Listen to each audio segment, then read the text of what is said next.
Selvia Kasapi, bashkëshorta të ndjerit Shpat Kasapi, ka ndarë një mesazh falënderimi publik për mbështetjen e marrë në një moment të vështirë familjar. Ajo bëri të ditur se fal ndihmës së Leda Meçës dhe të Bora Tartarit, familja ka arritur të sigurojë në kohë rekord një leje qëndrimi 3 vjeçar në Itali. Kjo leje është një hap i rëndësishëm për shëndetin të ardhmen e vogëlushit Roel. Në mesazhin e saj, Selvia shpreh se Shpati do të ishte shumë i lumtur për këtë arritje dhe se ajo është vendosur ta çojë deri në fund amanetin e tij. Për shëndetin të ardhmen e Roelit, faleminderit përzemërsisht Meçe Leda dhe Bora Tartari, që në kohë rekord na ndihmuan të sigurojmë leje qëndrimi 3 vjeçar në Itali dhe jo vetëm. Shpati do të ishte shumë i lumtur sot, por ne doja dërgojmë amanetin deri në fund. Ishte postimi që Selvia Jau publikoi në Instagramin e saj, shoqëruar me një foto të Roelit të vogël.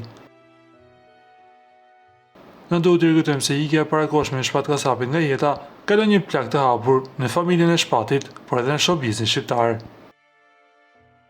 Ju lutem klikoni tek butoni subscribe për të marrë të rejat më të fundit nga showbizi shqiptar.